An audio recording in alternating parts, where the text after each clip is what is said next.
What's up, neighbors? Welcome back to the Neighbors Pod. As always, I'm Haley, and I'm here with Janina and Julia. We are here to spill the tea, give questionable advice, and make sure your virtual neighborhood stays just a little bit chaotic in the best way. Today, we're diving into a topic that has been haunting our group chat for years. When did the internet, or social media, take a turn for the worse? Or is it straight up dead? Now, full disclosure, since we're Gen Z, we can't fully speak on the golden days of Facebook or early MySpace. So if you're out there customizing your top 8 or poking people unironically, that wasn't our scene. But what we can speak to is growing up as social media obsessed kids. We were on every app as soon as it dropped, from the golden age of Tumblr and Vine to Instagram and whatever the heck Twitter has become. So we've got some takes. Some hot, some probably controversial. We'll share when social media started to lose its soul, well, at least the fun part, and we'll reminisce on the moments when we just thought, yeah, it's not the same anymore. And of course, we want to hear from you, so slide into our DMs or hit up our Here's Our Advice segment so we can hear your thoughts. When did you feel like the internet went from iconic to exhausting?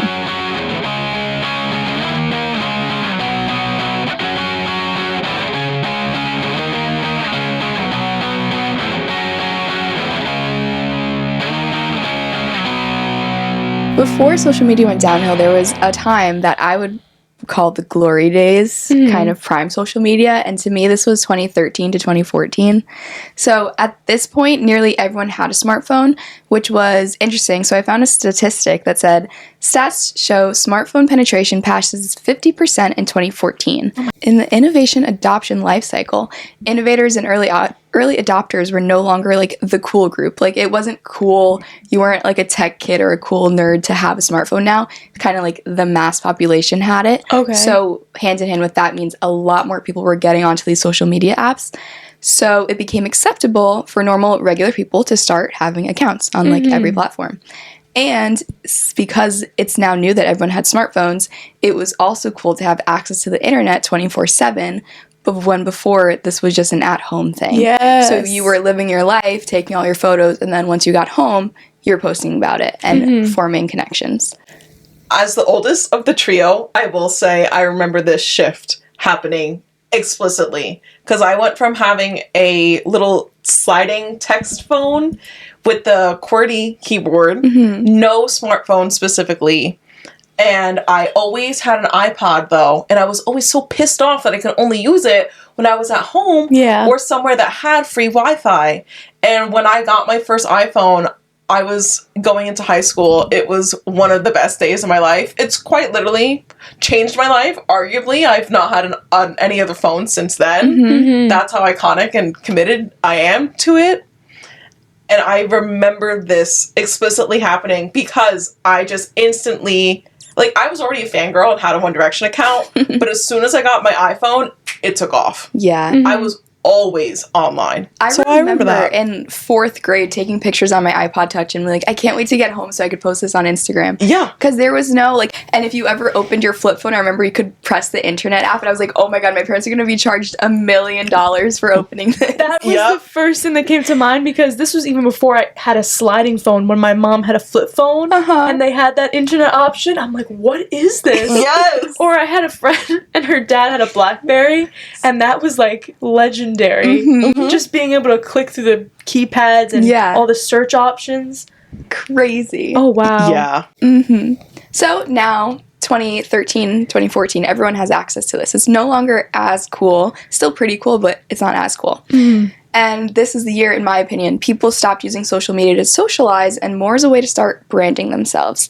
Because instead of just saying, oh, I'm documenting my life, this is my day, this is that, now they have their phone with them all the time. They're taking pictures of their Starbucks, they're taking pictures of going on vacation, and everything is like immediate satisfaction, immediate, I want to post this because I wasn't able to before. So then you saying that reminds me of Tumblr, because I think that had such a big influence on what we wanted to post. Absolutely. Yes. Because everything I could think to post, I was like, oh my gosh, this is Tumblr. Absolutely. Going off that aesthetic kind of thing. Everything in my life was Tumblr. Tumblr this, Tumblr that, Tumblr lights, Tumblr bedding, Tumblr nails, Tumblr cups, Tumblr glitter. Yeah. Just Tumblr everything, and that carried over into into Instagram, which is why everything is Instagrammable. Tumblr did it first. Tumblr walked so Instagram could sprint, because she's not even running anymore. She's just sprinting, baby.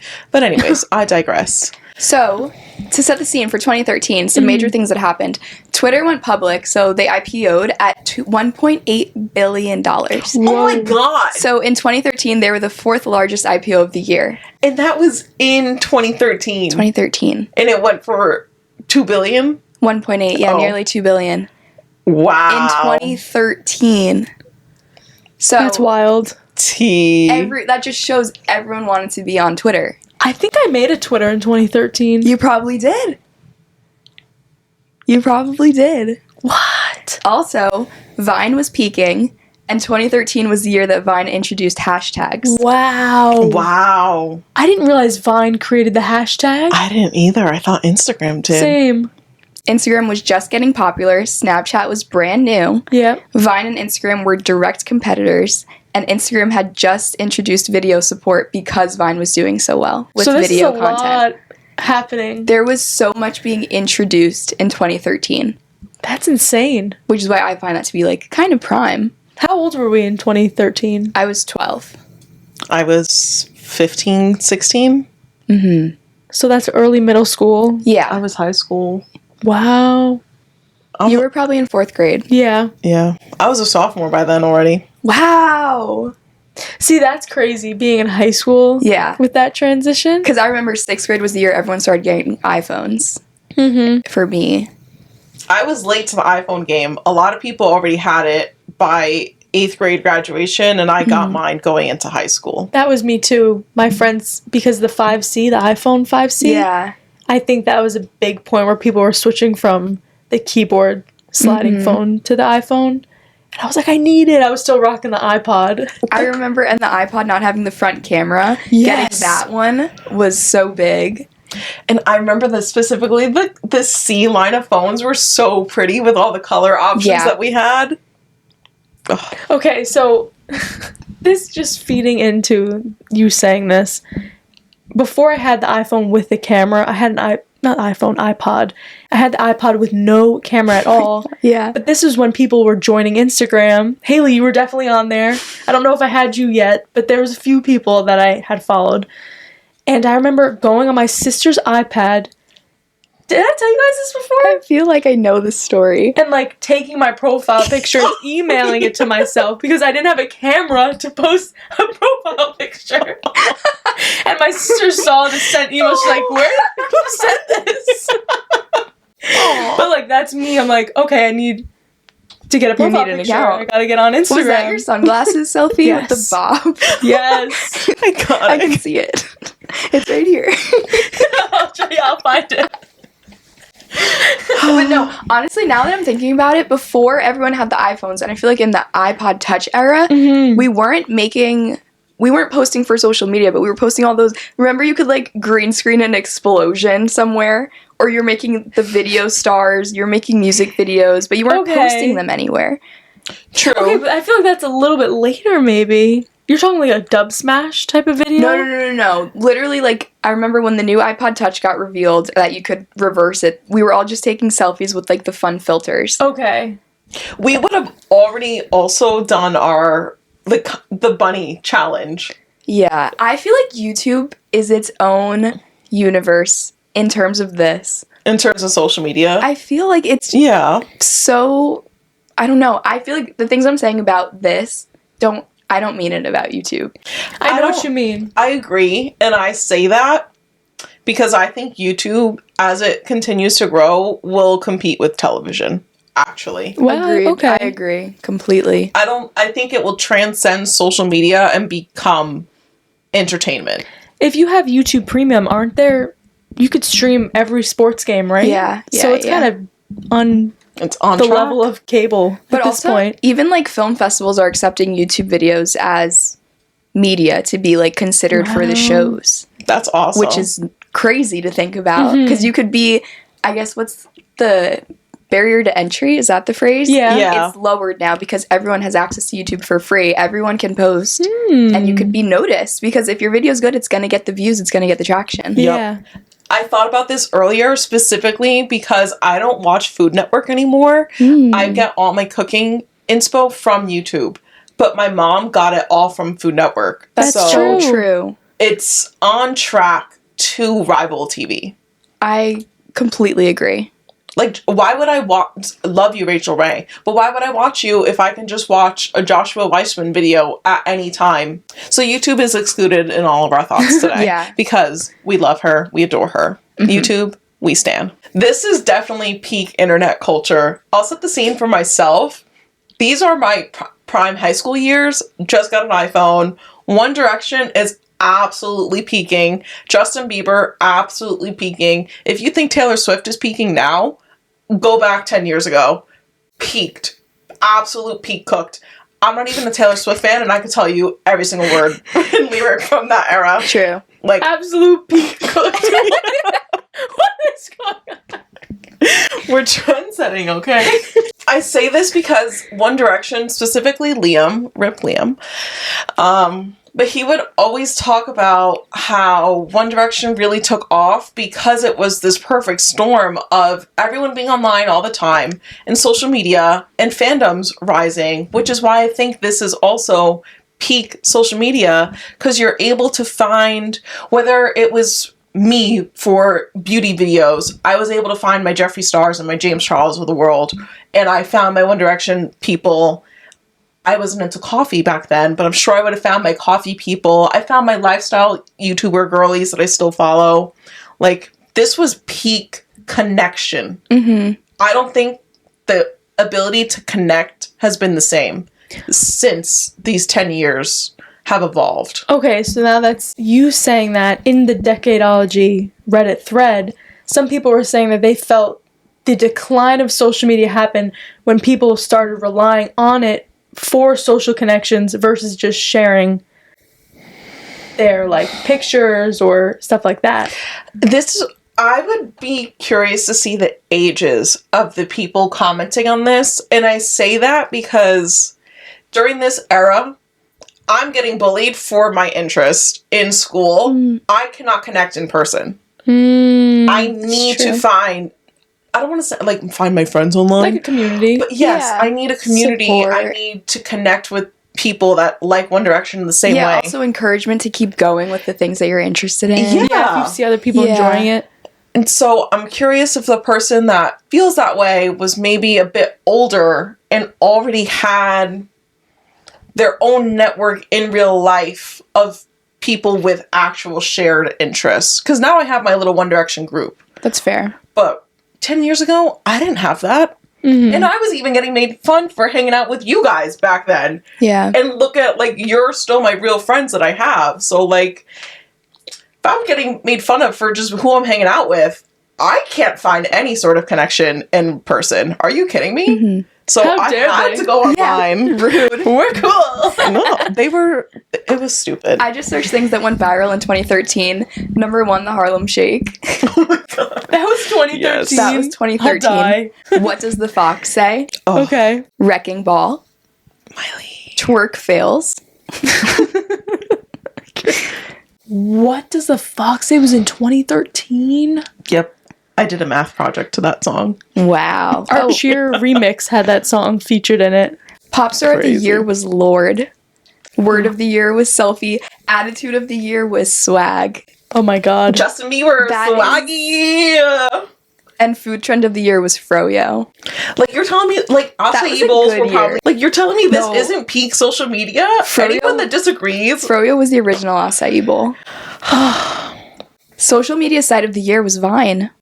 Wow. It beat every app that year. She was that girl. That's crazy. I wonder if Vine was still active, if people would still like it as much as they did. I wonder if it would have kept our attention spans. Oh, well, I guess it was shorter, so it doesn't even matter. Because people say our attention spans are bad now with TikTok, but Vine was even shorter. Yeah. Vine was shorter. It was like 30 seconds or less. No, it was 6 seconds. 7.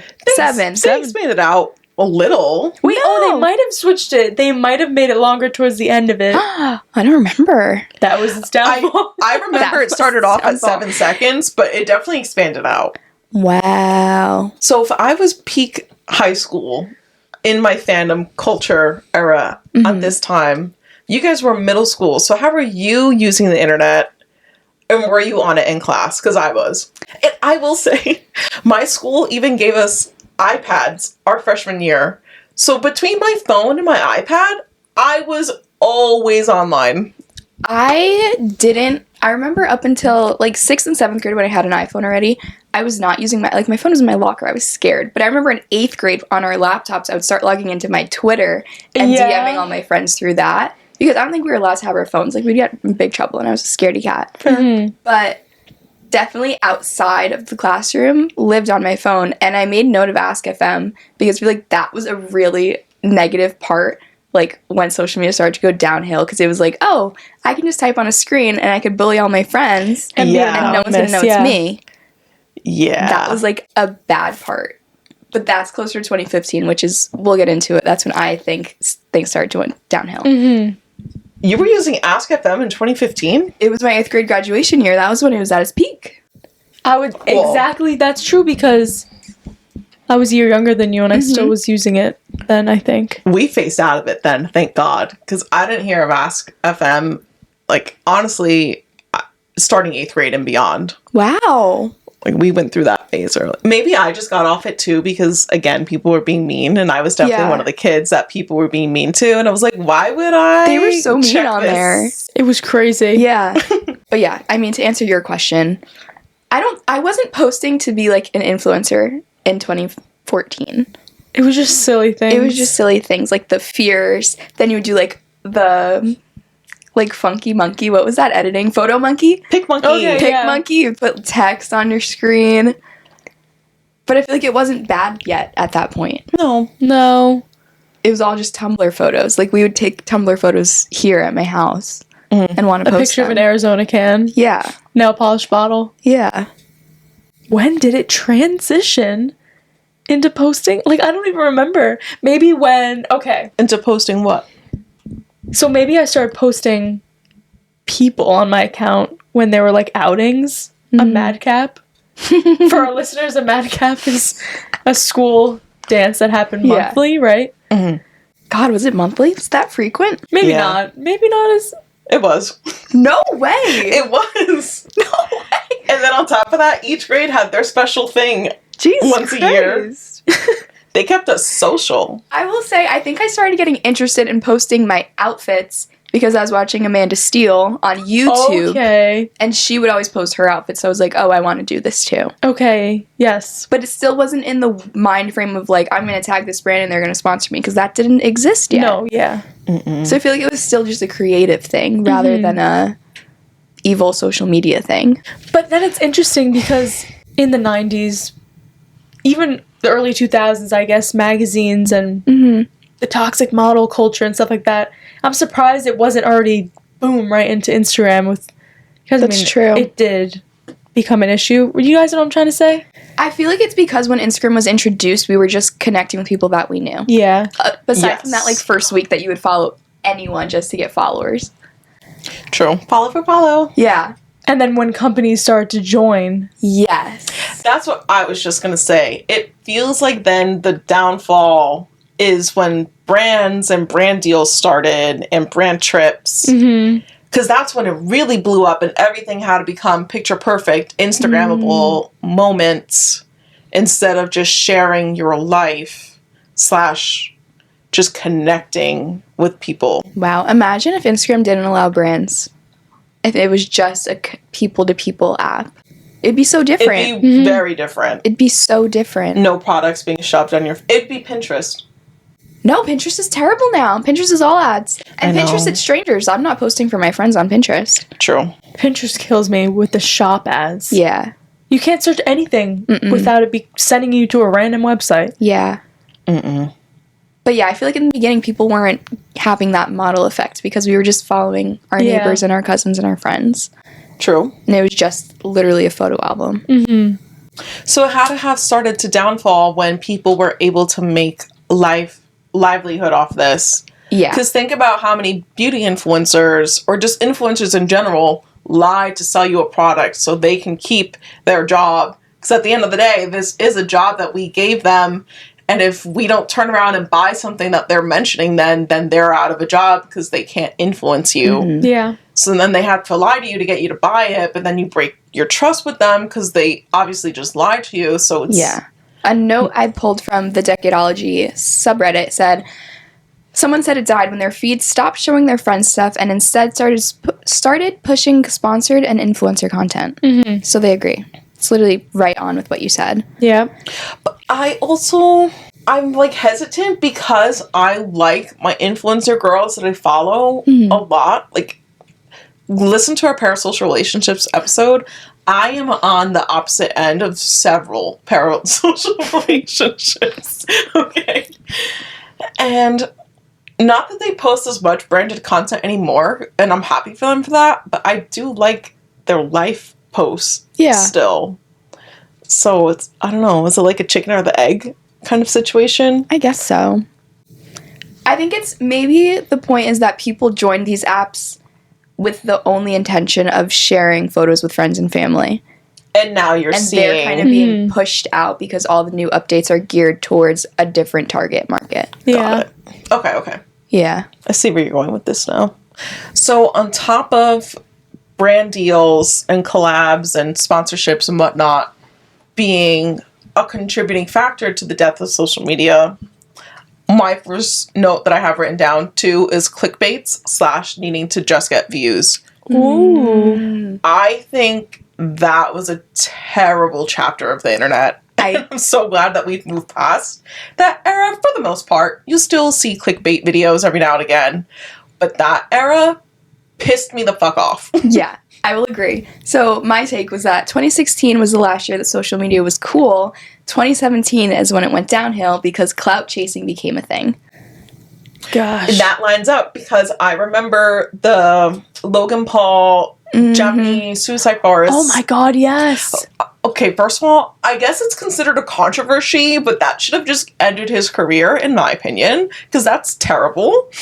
I don't believe in cancel culture. I was just gonna say, like, that's a whole other thing we get to, cancel culture. Yeah, that should be its own episode. He seems to have grown and changed as a person, Has so I'll he? give that to him. Granted, from what we see, I think he's giving that off. Okay. Should that Sure. video have ever been thought of, executed, filmed, edited, posted? No. I don't think there's any excuse or behavior for that. Mm-hmm. Is that cancel worthy? Probably not. But anyways, How I old? digress. Do we even know how old he was at that point? I don't remember. Probably 20-something. Young 20? No, mid-20s. And I feel like that era of social media, especially in YouTube, it was like, how am I going to be the trending video? Yeah. And how can I be crazier? Yeah. How can I one-up myself and one-up everyone Because else? David Dobrik's vlogs were popping off then. Jake Paul, Logan Paul, whoever. Who else was big? Mr. Beast wasn't even there yet. Shane Dawson was still Shane big. Dawson conspiracies, Jeffree Star. Yep.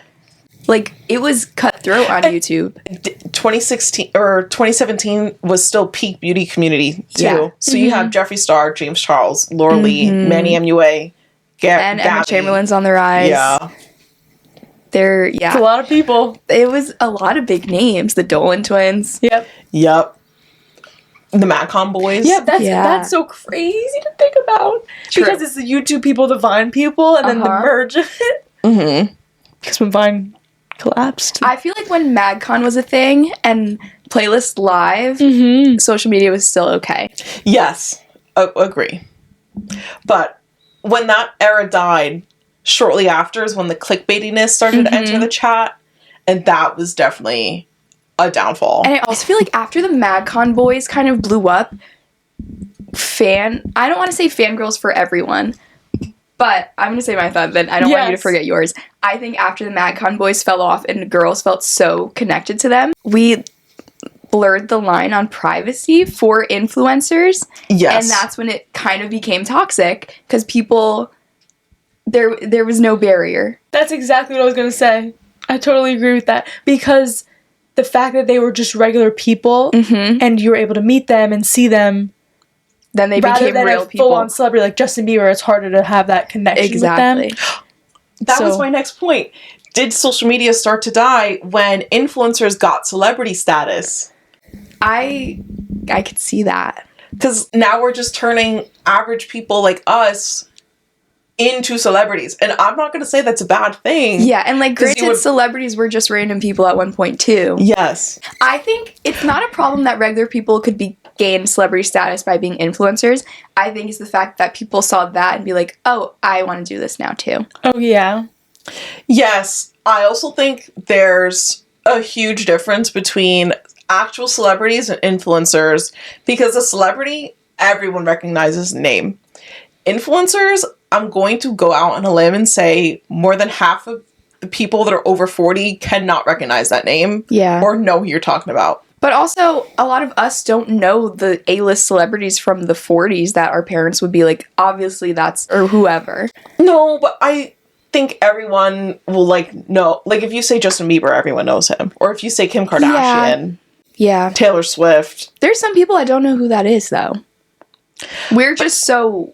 That's we what I'm know saying. it. Like the average person over X age. Yeah. I think our generation just will have these kind of celebrities. Like, I feel like influencers are our celebrities to what celebrities were to our parents. Whatever. You know what I'm trying to say? Maybe I view influencers as more niche Yeah. to a certain person, because let's say we had a guy sitting here and they're going to talk about their male podcaster, I probably would have no idea who it is. But comparing that to like a household celebrity name. I sent my brother an Alex Earl post the other day. He said, who is this? Really? He didn't know who that was.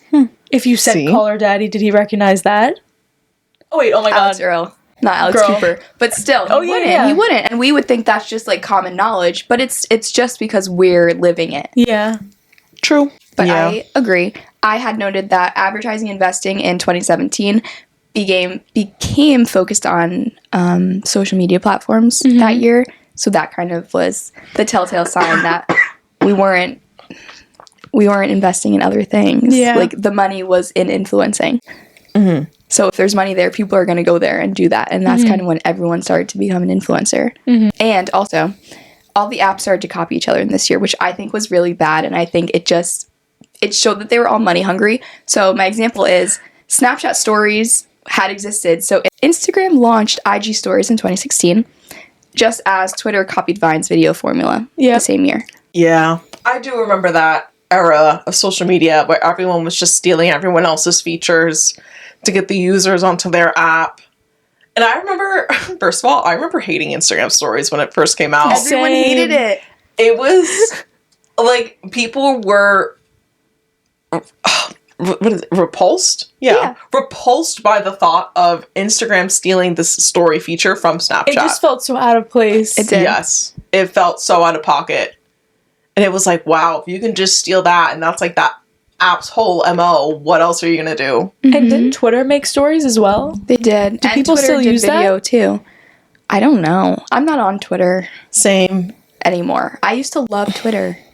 I Twitter used was to good for a love while. Twitter. How about, well, this is still current, Instagram having the music feature? I love it. I know people were saying, I can't remember if it was MySpace or Facebook, that you used to be MySpace. able to... MySpace, your like homepage used to be able to have a song, and So I think that's you could also interesting, share like- music. Do you think they were trying to bring back that nostalgia I by think doing so, that? absolutely, because nostalgia is like one of the biggest trends of the last decade. So I think brands are kind of really tapping into that, Yeah. and I think they're hearing that we're not happy with the way social media is going. Hence, all the new updates every 5 minutes. Yeah. It's like, for example, Instagram. I will say, I was one of those people that always wished Instagram could have let you put a song on top of the pictures. Because, like songs inspire photo shoots, inspire this, inspire that. If I'm posting pictures, it would just fit better with the song. Why couldn't I have done that 10 years ago? Why did I have to wait till last year? Can I tell Kind of you, nuts. that's my least favorite update. I hate love it. You know why? Because you open the app and you're getting screamed at by a True. song. That is one thing I see every single time. I'm like, I wish this did not exist. Or I wish that I could take it away from my phone so that I couldn't hear other people's music. You know? Mm-hmm. I don't mind a music on a story. I don't mind when people post a video itself with True. music. But when there's pictures with music, mute it. I mean, and that's fine too. They also did that so that way those posts can be boosted onto the Reels page. See, Yeah. this whole thing of boosting and algorithms is killing social media. Yes. You're only posting for your, like, not, I'm sure there's exceptions, and I'm sure there's people that post just to post, but there's tons of people that are posting with the intention to appeal to the algorithm and be boosted. Yeah. And then if you're not doing that, you're just trying to post for some of your followers, your content is being hidden. People aren't even seeing it. So a lot of people in the Decadology Reddit said that social media died when Instagram feed it was no longer chronological. Yes. Yes. And I couldn't remember what year that was. Me either. I wrote that down too. Tailored news / algorithms. That had to be when I was in high school. It's been a minute. Yeah. I want to say probably 2013, 2014. The latest. Wow. I do remember, like, I vividly remember scrolling and be like, you've reached the end. Yes. And then you would close the app, go to sleep, whatever. And we've talked a lot about how social media used to turn off at nighttime and now it's constant, and that's a part of the problem. But it is part of the decline, too. This is a little bit of a shift, but I saw some people mentioning they didn't like how politicians were able to advertise on social media versus placing a letter on your Yeah. doorknob or something like that. It's a lot of things in the Reddit are about the 2016 election. It's crazy. Like, so much. And I see both sides of it because, sure, what used to be television editing, now our TVs are our phones. So, sure, they're gonna, but it becomes weird with the financing and how much money you can put behind a campaign equals how many people are gonna have eyes on your message. Yes. And that's where it gets weird for me. Speaking of, like, the politicalness of social media, I think another downfall was when politics just entered the chat rampantly. Yeah. And I say that because, like, I remember the time when I didn't know whether my friends were Democrat or Republican, and I didn't care. It didn't come up.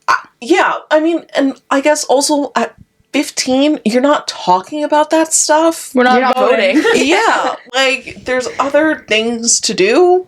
But I will say, like, whenever pop culture moments happened or anything controversial or anything political happened, and we, the average person, were expecting each other to be posting about it as well, I thought that was weird and a downfall. Yeah. We're not the news. Leave that to the news. Leave that to whatever politician you want to get your information from.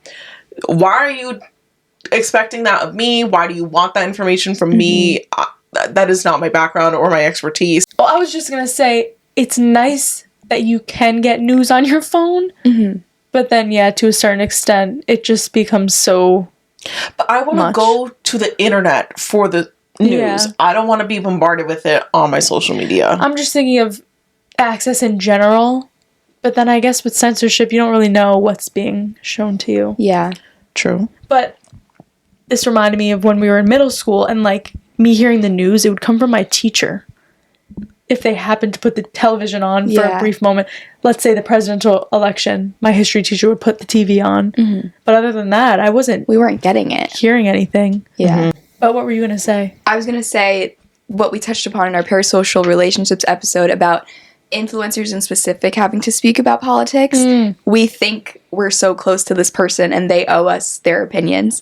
And we also think that this person is an angel based on what they show on Instagram, but they could have completely different morals than you. But here you've been worshiping them and, like, watching everything they do and being like, I want to be just like this person. And that was also a fall. Like, obviously, I think it's more talked about now how social media is a highlight reel, but for a while it was like, oh, these people live perfect lives. Yes. And, like, remember the whole Acacia Brindley drama? It was, like, world-shattering when Wait, Which happened with her? I was going to say, which chapter? her being a bad mom. And, like, Oh, that was a rough one. yeah, she was racist. She was called out for that. Totally valid argument there. But she was, like, neglecting her child. And it was, like, people named kids after her. People are obsessed with her on Tumblr, followed her life onto YouTube, Instagram, every platform. And it's like, yeah, you're worshiping someone that you don't even know. Yeah. They could be doing all the wrong things. And people are always getting canceled now. And it's like, it's just social media. It's not real. Yeah. Like, stop putting these people on a pedestal. And I will say, like, the overwhelming majority of social media users are not on it trying to become famous.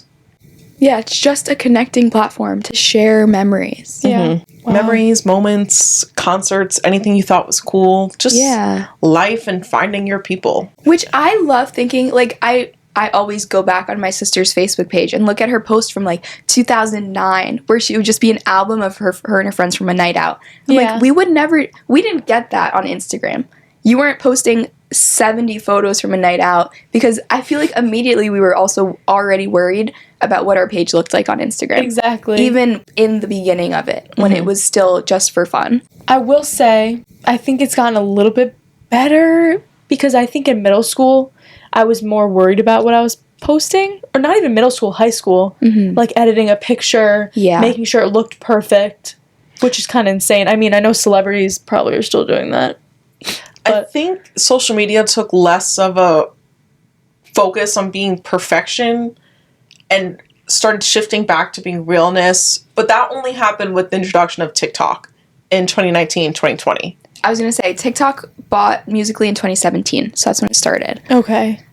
But I feel like the app specifically blew up then, and that's when we started to see, and that's when everyone was home too with COVID. Yeah. So we were just seeing real normal people doing real normal things again. Definitely. Because I graduated high school in 2019, and I remember that summer, like, TikTok went from you were embarrassed to have it in high school, and then that summer was like everyone that was cool had a TikTok and was posting on it, active, doing all the dances. Yeah. Another thought that hasn't come up yet.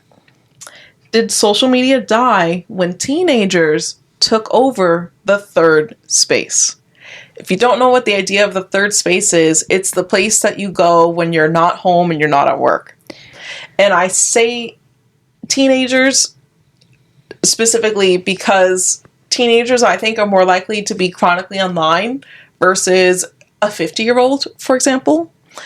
And so if there's more teenagers on the internet, I don't want to say at any given time, but for the sake of this, at any given time, is that the downfall of social media? Are you saying, though, that internet is the third space? Because I feel like when we're on the internet, we're at home. I think social media apps could be considered third spaces. If you're going there looking for connection specifically versus sharing your life, Ooh, I want to define I would argue that as a third space. Because I think there's a whole conversation currently that there's a lack of third spaces for adolescents. And Physical. Yeah, but a third space should be physical, I think. I'm not saying it shouldn't, but I think the third space went from being a physical place to social media apps. And that's a problem. And that's why everyone's fucking lonely and depressed. Yeah. Okay, that's definitely not why everyone is lonely and depressed. Do not quote me on that. No, but it's definitely a factor. I think it's a factor. Yeah. So now you have kids at home that aren't going out and being social or going to Starbucks and just getting a frappuccino with their friends and being silly. But even you don't have mall rats. You just have kids that are online all the time. Starbucks can't even be considered a third space because you have to pay for it. True. Like, a third space is a free, right? Isn't that a place where you can be? It says examples of third places include churches, cafes, bars, clubs, libraries, gyms, bookstores, stoops, parks, and theaters, among others. I was going to say, it doesn't have to be free. Because Starbucks was a big third space. Because that's a whole issue with non-walkable cities. Haley, you said something about Finland. Yeah. Finland, if you guys want to know a fun fact, has more saunas than cars. Love that. Like, That's when you live crazy. somewhere that you can't get around without a car. Yeah.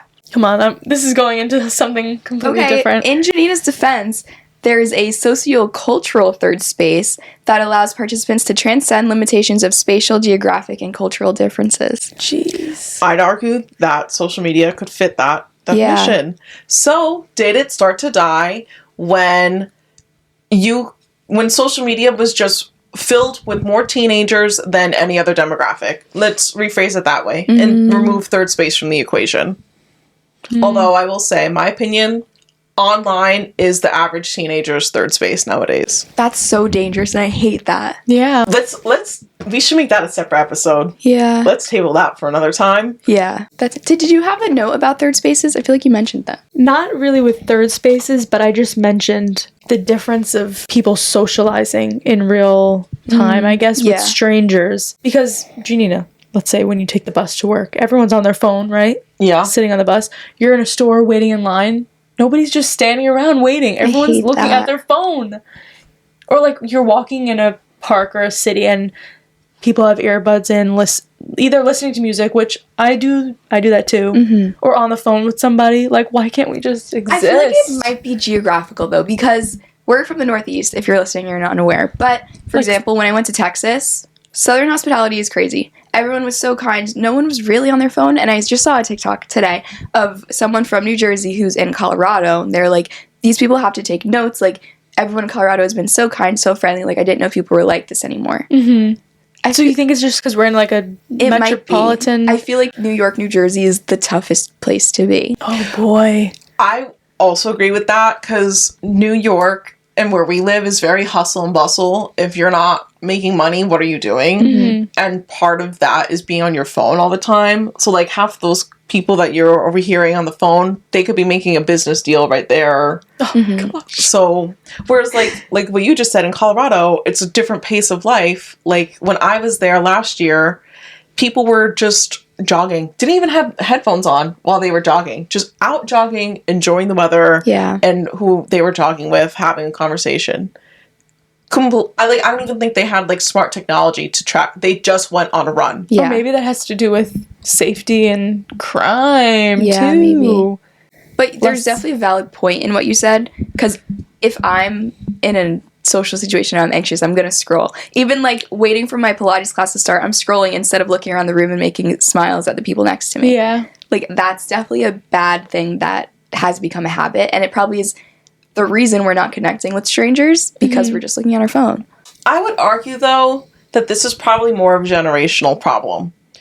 Because we're the generation that went through COVID during the most impactful years of our lives. Like, I feel like I lost some friends just living through that pandemic because we couldn't see each other for, 2-3 years? Yeah. So that was awkward. Whereas that's awkward. Whereas, I don't know, our parents at that age were out clubbing all night, doing nothing but talking to people. True. So I think being that our generation went through that, I think we just have a bit of social awkwardness, and we would prefer to be alone because we were forced to, in a sense, and we don't know how to just have small talk anymore. Yeah. I also just saw a clip of the MTV Spring Break concerts they used to have in 2008, and the whole dialogue in the comment section was saying how smartphones ruined this because the things that you would do there were just for the stories or whatever, but now everything's going to end up being posted somewhere. And people are scared of that, really. That's so true. My sister used to say, I'm so glad I didn't grow up with cell phones, because the same thing, anything, if you went to a party, you're worried that you're gonna get posted and It your can college ruin is gonna see everything. it. Yeah. Everything's traceable.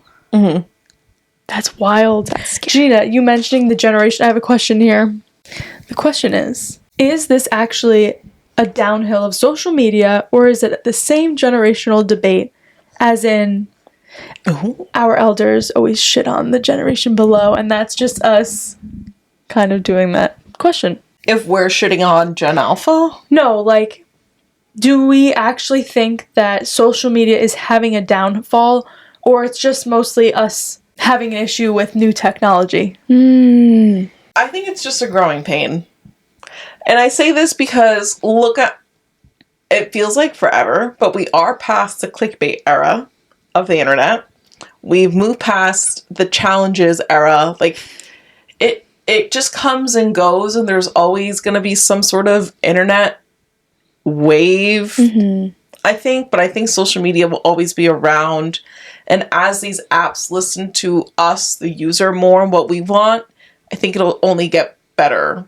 It's just, think about how many mistakes you make between 0 and 10 versus 10 to 20 versus 10 to 30. You just get better as you do more. That's so motivational. Right? Yeah. Social media is only a 10-year-old kid right now. Yeah. Or, Facebook is the older cousin that's 20.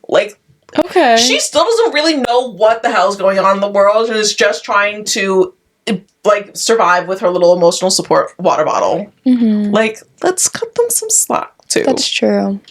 But not me personifying them. Okay, but then Another parasocial relationship. there's 4 have 50-year-old people running or owning these accounts. Like, they have enough experience in life to, like, why are people, I don't know. You know But what I'm not saying? with, Like, why the is internet. Like, they kind of have just as much internet experience as us. Yeah, I guess so. I see what you're saying. It's just... Like, we're all in it together with the internet. Yeah. Except, like, Gen Alpha. Like, they only had the internet. Yeah, that's true. Mm-hmm. I do think it's nice that we knew a time, even though it was small, without the internet. Yeah. But, like, Gen Alpha doesn't know a time without AI, That's wild. which is its own thing in and of itself, but we even you sent me some really good video about how we villainize AI, but it's like, it's gonna be there either way. Yeah. I did send a good video. It was a good video. And even I went off about it, too. Yeah. Like, we did that offline. Yeah. But, like, whenever there's new technology, you're right, we always try to think, oh, this is gonna ruin the world. Yeah. But it's like, it's gonna be there whether you learn to use it or not. And my dad always says, everything is a tool, and you're either gonna get on, like, stay up to date with the wave, or you're gonna fall behind because everyone else is gonna keep using it. Yeah. Mm-hmm. So you might as well learn how to use it. Yep. That's why I find it funny when professors try to fight the use of AI. It's so I don't think educators should be fighting AI. I yeah. think it's silly, a waste of time. It will change academics, though. Absolutely. Because, like, truly anymore, after the AI, like, makes it into the world, and I don't know how it's going to change the world, but it will. It's already. What becomes the point of taking tests? If, like, we already have the internet and could Google anything, but, for example, I had to take, like, Calculus 2.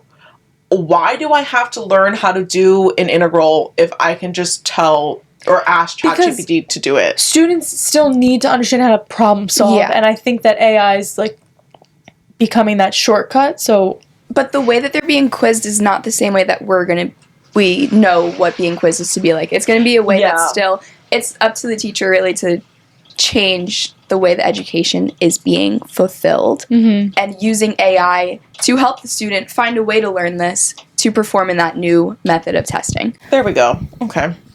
So that'll be I don't think interesting. AI is ruining schools in any way. No, Or, like, learning as a whole. I think it's still going to be helpful. I don't think it's it'll hurt learning. I say that because, like, I had to learn integrals and I have yet to use them in my professional life. So Yeah. why did I have to do that if it can program that for me?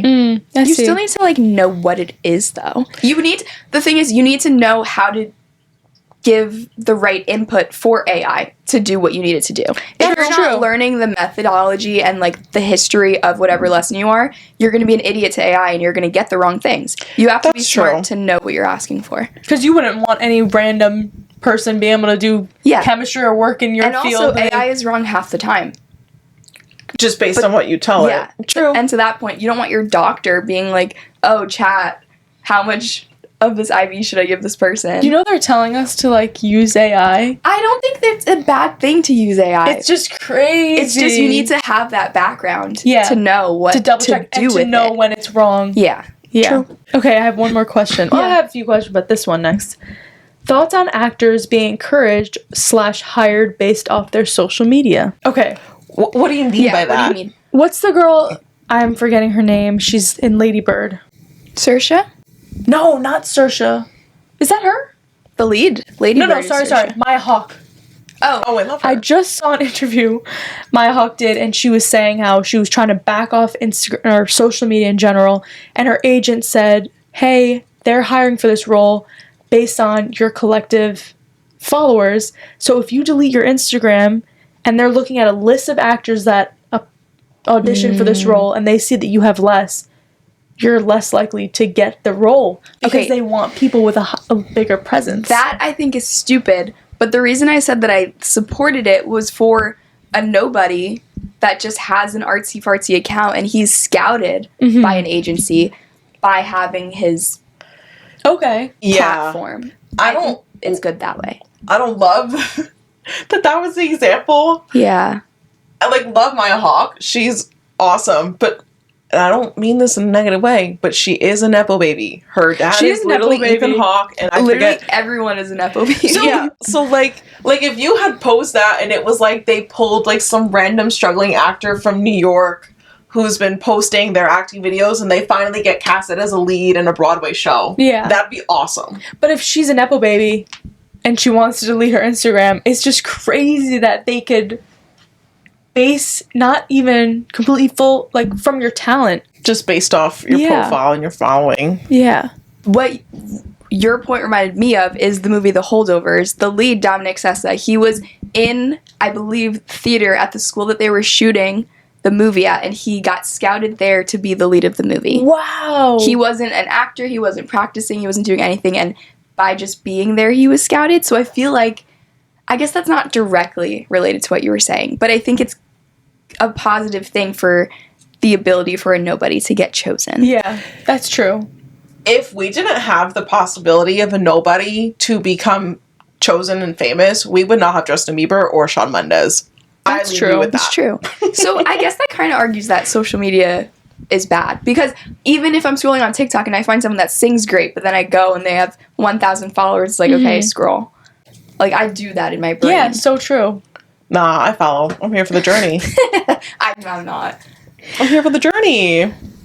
Especially if they're that good. I know. But it is like a thing. If I'm scrolling and I find an account that doesn't have a lot of followers, I'm like immediately in my brain like, oh, they didn't blow up yet, so why are they here?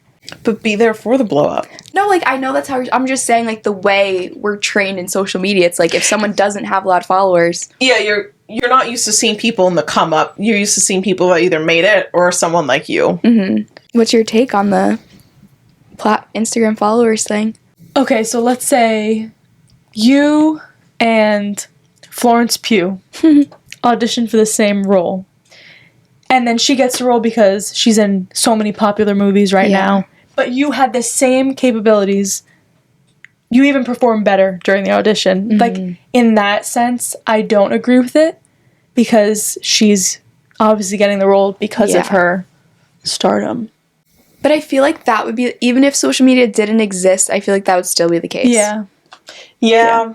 That's always been a case in Hollywood. Which, I don't know.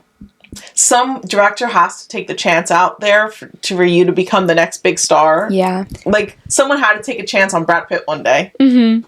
God, I've been watching all the SNL interviews. Like, Really? all the lead stars, they're showing all their interviews from, like, before they were even given a chance. And it's so crazy. Like, they were just nobodies. Mm-hmm.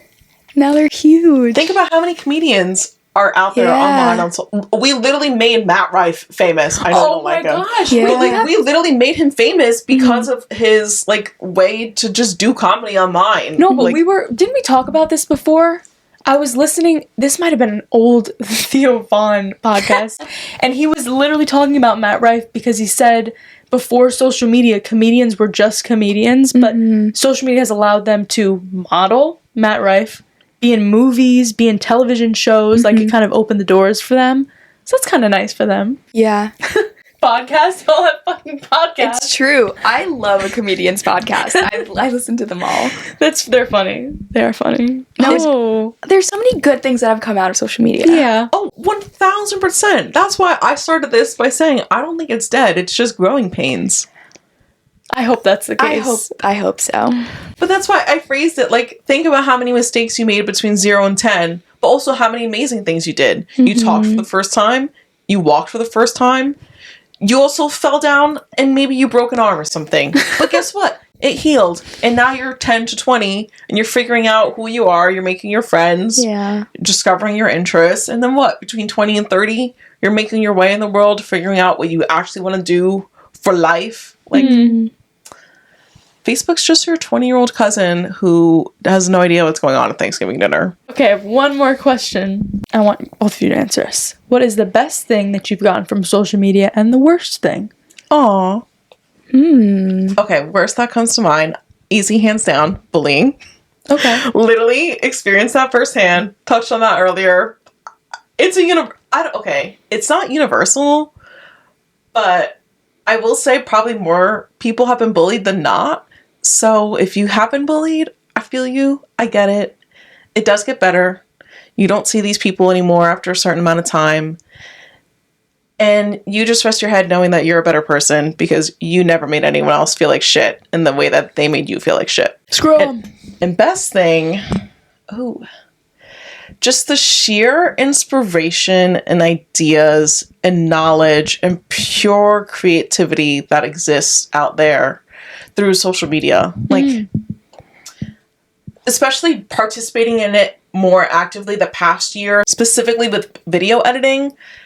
There's so much that goes into it between the camera angles, the editing, the sounds, the audio, the this, the that it is definitely an art form. And anyone that thinks it isn't, first of all, if you think it's so easy, literally do it yourself, because there's so much time that goes into everything that you see online. And I just really want to say that I think some of the creativity that we've gotten online is the best thing that probably could have happened to humanity. Love. I think the worst thing to come from social media for me, or I guess for our age whole demographic, is like the body checking and the need to feel like you have to be picture perfect. But I think that's gone away, so it's kind of not really the worst thing.